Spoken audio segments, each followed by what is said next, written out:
Assalamualaikum warahmatullahi wabarakatuh. Perkenalkan, nama saya Gina Aulia dengan NIM 4444220055 dari kelas 4C. Di video kali ini, saya akan menjelaskan mengenai analisis kadar abu dan kadar mineral dengan metode titrasi argentometri metode Volhard. Selamat menyaksikan. Sebelumnya, saya akan menjelaskan terlebih dahulu apa itu abu, dan kadar mineral. Menurut Winarno tahun 2004, abu merupakan zat organik yang tidak terbakar dalam proses pembakaran. Kadar abu juga dikenal dengan unsur mineral yang berfungsi sebagai zat pembangun dan pengatur. Kadar abu dari suatu bahan pangan menunjukkan total mineral yang terkandung dalam bahan pangan. Sedangkan kadar mineral merupakan ukuran jumlah komponen anorganik tertentu yang terdapat dalam bahan seperti kalsium, kalium, natrium, dan juga magnesium. Terdapat 3 jenis metode yang dapat dilakukan untuk menentukan kadar abu pada bahan pangan, yaitu metode pengabuan kering, metode pengabuan basah, dan metode pengabuan plasma suhu rendah. Sementara itu, untuk menentukan kadar mineral dapat dilakukan 5 metode, yaitu metode gravimetrik, metode kolorimetrik, metode titrasi, metode elektroda ion selektif, dan yang terakhir metode spektroskopi atom. Pada metode titrasi dapat dilakukan juga dengan berbagai jenis metode, yaitu titrasi kompleksometri EDTA, titrasi redox, dan juga titrasi pengendapan metode Mohr atau titrasi pengendapan metode Volhard. Pada kesempatan kali ini, saya akan menjelaskan lebih lanjut mengenai titrasi pengendapan metode Volhard. Titrasi pengendapan yaitu titrasi yang berdasarkan pembentukan endapan atau kekeruhan. Terdapat 6 faktor yang dapat mempengaruhi pengendapan. Yang pertama yaitu temperatur. Kelarutan semakin meningkat dengan naiknya suhu. Jadi dengan meningkatnya suhu, maka pembentukan endapan akan berkurang disebabkan banyak endapan yang berada pada larutannya. Faktor yang kedua yaitu sifat alami pelarut. Garam anorganik mudah larut dalam air dibandingkan dengan pelarut organik seperti alkohol atau asam asetat. Perbedaan kelarutan suatu zat dalam pelarut organik dapat dipergunakan untuk memisahkan campuran antara dua zat. Setiap pelarut memiliki kapasitas yang berbeda dalam melarutkan suatu zat. Begitu juga dengan zat yang berbeda memiliki kelarutan yang berbeda pada pelarut tertentu. Faktor yang ketiga yaitu pengaruh ion sejenis. Pelarutan endapan akan berkurang jika dilarutkan dalam larutan yang mengandung ion sejenis dibandingkan dalam air saja. Sebagai contoh, larutan FeOH3 akan menjadi kecil jika dilarutkan dalam larutan NH4OH dibanding dengan kita melarutkannya dalam air. Hal ini disebabkan dalam larutan NH4OH sudah terdapat ion sejenis yaitu OH, sehingga akan mengurangi konsentrasi FeOH3 yang akan terlarut. Efek ini biasanya dipakai untuk mencuci endapan dalam metode gravimetri. Faktor keempat yaitu pengaruh pH. Kelarutan endapan garam yang mengandung anion dari asam lemah dipengaruhi oleh pH. Hal ini disebabkan karena penggabungan proton dengan anion endapannya. Misalnya, endapan AgL akan semakin larut dengan adanya kenaikan pH disebabkan H+ akan bergabung dengan membentuk Hi. Faktor yang kelima yaitu pembentukan hidrolisis. Jika garam dari asam lemah dilarutkan dalam air, maka akan dihasilkan perubahan konsentrasi H+, di mana hal ini akan menyebabkan kation garam tersebut mengalami hidrolisis, sehingga akan meningkatkan kelarutan garam tersebut. Faktor 6 yaitu pengaruh ion kompleks. Kelarutan garam yang tidak mudah larut akan semakin meningkat dengan adanya pembentukan kompleks antara ligan dengan kation garam tersebut. Sebagai contoh, AgCl akan naik kelarutannya jika ditambahkan dengan larutan NH3. Hal ini disebabkan karena terbentuknya kompleks AgNH3 2Cl.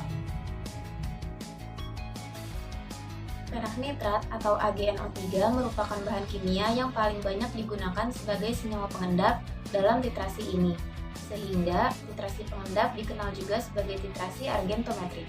Senyawa lainnya yang dapat digunakan sebagai senyawa pengendap dalam titrasi ini adalah merkuri, sehingga titrasi yang menggunakan senyawa tersebut dikenal sebagai titrasi merkurometrik.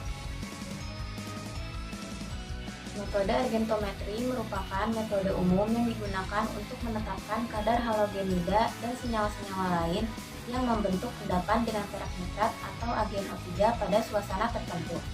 Metode argentometri disebut juga dengan metode pengendapan karena pada argentometri terjadi proses pembentukan senyawa yang relatif tidak larut atau endapan. Argentometri merupakan salah satu metode analisis kuantitatif yang bertujuan untuk mengetahui konsentrasi analit dengan menggunakan larutan baku sekunder yang mengandung unsur perak. Larutan baku sekunder yang digunakan adalah AgNO3 karena AgNO3 merupakan satu-satunya senyawa perak yang dapat terlarut dalam air. Produk yang dihasilkan dari titrasi ini adalah endapan yang berwarna. Dasar titrasi argentometri adalah pembentukan endapan yang tidak mudah larut antara titran dengan analit. Sebagai contoh yang banyak dipakai adalah titrasi penentuan NaCl di mana ion Ag+ dari titran akan bereaksi dengan ion Cl dari analit membentuk garam yang tidak mudah larut yaitu AgCl berwarna putih. Reaksinya yaitu AgNO3 bereaksi dengan NaCl menghasilkan AgCl dan NaNO3. Reaksi yang menghasilkan endapan dapat digunakan untuk analisis secara titrasi jika reaksinya berlangsung dengan cepat dan kuantitatif serta titik akhir dapat dideteksi. Berdasarkan jenis indikator dan teknik titrasi yang digunakan, titrasi argentometri terbagi menjadi beberapa jenis metode. Yang pertama yaitu metode Gay-Lussac atau cara kekeruhan. Yang kedua yaitu metode Mohr atau pembentukan endapan berwarna pada titik akhir. Yang ketiga yaitu metode Fajans atau adsorpsi indikator pada endapan. Yang keempat yaitu metode Volhard atau terbentuknya kompleks berwarna yang larut pada titik akhir. Metode Volhard adalah metode titrasi argentometri yang dapat digunakan untuk menetapkan kadar klorida, bromida, dan iodida dalam suasana asam. Metode Volhard menggunakan larutan standar ion tiosianat untuk menitrasi ion perak.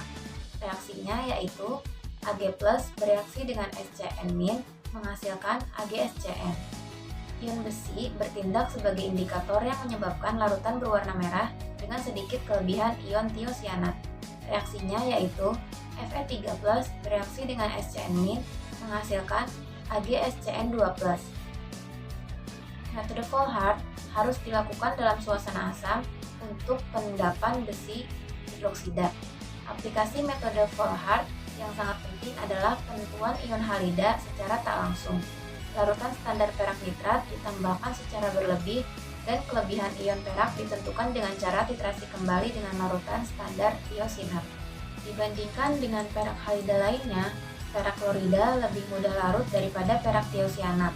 Akibatnya, dalam penentuan ion klorida terjadi reaksi AgCl bereaksi dengan SCN- menghasilkan AgSCN dan Cl-. Reaksi tersebut terjadi ketika berakhirnya titrasi kembali ion perak. Reaksi ini menyebabkan titik akhir titrasi sulit untuk dicapai. Hal ini menyebabkan penggunaan ion tiosianat berlebih dan menyebabkan kesalahan analisis ion klorida. Kesalahan ini dapat diatasi dengan menyaring endapan perak klorida sebelum titrasi kembali dilakukan.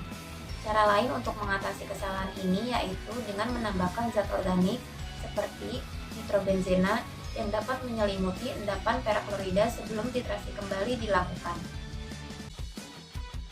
Titik akhir titrasi pada metode Volhard ini ditandai dengan perubahan warna putih menjadi warna merah. Setelah titik ekivalen berlangsung, penambahan ion tiosianat ini akan bereaksi dengan indikator Fe membentuk ion kompleks yang berwarna merah. Dan saat perubahan warna inilah, titrasi harus segera dihentikan karena sudah mencapai titik akhir titrasi. Keadaan larutan yang harus asam sebagai syarat titrasi Volhard merupakan keuntungan dibandingkan dengan cara lain penentuan ion halogenida, karena ion karbonat, oksalat, dan arsenat tidak mengganggu sebab garamnya larut dalam keadaan asam. Namun, kelemahan dari titrasi argentometri metode Volhard ini yaitu saat penentuan ion klorida terjadi reaksi yang menyebabkan titik akhir sulit untuk dicapai. Hal ini menyebabkan penggunaan ion tiosianat berlebih dan menyebabkan kesalahan analisis ion klorida. Pada metode Volhard diperlukan larutan standar AgNO3 dan KSCN. Yang pertama yaitu pembuatan larutan standar AgNO3. Larutan standar perak dapat dibuat dengan cara melarutkan 10,787 gram logam perak murni dalam asam nitrat pekat. Kemudian mengecerkannya dalam air hingga volumenya 1 liter. Cara ini memerlukan lemari asam yang baik karena uapnya berbahaya. Selain itu, larutan perak nitrat yang dibuat dengan cara ini tidak dapat dilakukan dengan melarutkan 169,87 gram perak nitrat murni dalam 1 liter air. Larutan standar perak nitrat harus disimpan dalam botol coklat karena perak nitrat dapat terurai oleh cahaya. Pembuatan larutan standar KSCN 0,1 M dapat dilakukan dengan menimbang 10,5 gram kalium tiosianat dan melarutkannya dengan air, kemudian mengecerkannya hingga volume 1 liter. Larutan standar kalium tiosianat harus distandarkan terhadap larutan standar perak nitrat. Standarisasi larutan perak nitrat 0,1 M. Larutan perak nitrat distandarkan terhadap standar primer natrium klorida atau NaCl. Salah satu caranya yaitu menimbang zat standar primer untuk tiap titrasi. Berikut merupakan contoh standarisasi larutan perak nitrat apabila diinginkan volume AgNO3 0,1 M yang terpakai sekitar 25 ml. Langkah pertama yaitu timbang NaCl sebanyak 0,1453 gram, kemudian masukkan kristal NaCl yang telah ditimbang ke dalam labu Erlenmeyer berukuran 250 ml. Kemudian tambahkan kurang lebih air 25 ml dan dilarutkan. Tambahkan 3 tetes indikator K2CrO4 10% ke dalam larutan NaCl. Kemudian, tambahkan larutan AgNO3 dari buret perlahan-lahan sambil mengaduk labu Erlenmeyer. Tiap penambahan larutan AgNO3, warna merah terbentuk, tetapi segera menghilang. Pada penambahan AgNO3 lebih lanjut, warna merah yang terbentuk lambat hilangnya. Ini menandakan titik akhir titrasi hampir tercapai.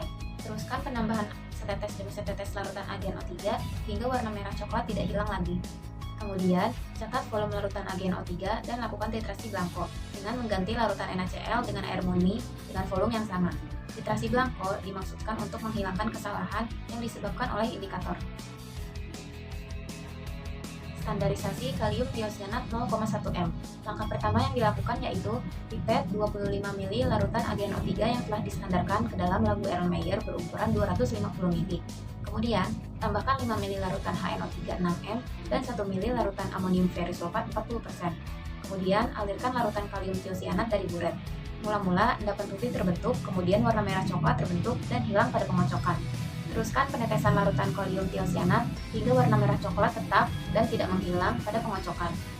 Lakukan titrasi serupa dengan 25 ml larutan AgNO3 yang lain.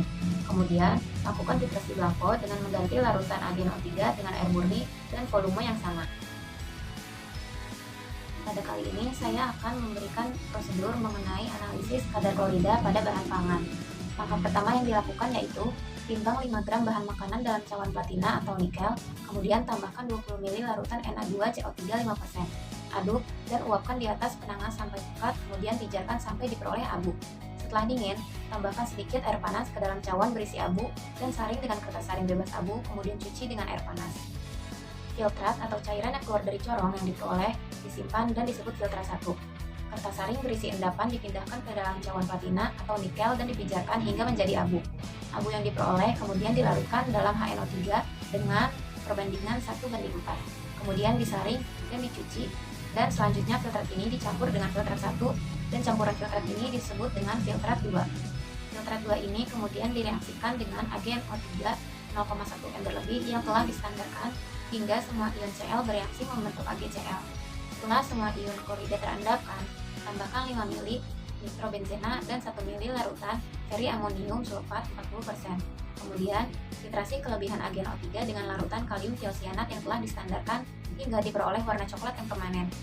Catat volume kalium tiosianat yang digunakan dan hitung kadar klorida dalam bahan makanan tersebut.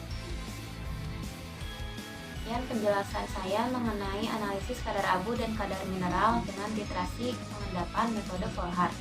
Mohon maaf apabila ada kesalahan dan semoga penjelasan saya dapat bermanfaat bagi yang menonton. Terima kasih. Wassalamualaikum warahmatullahi wabarakatuh.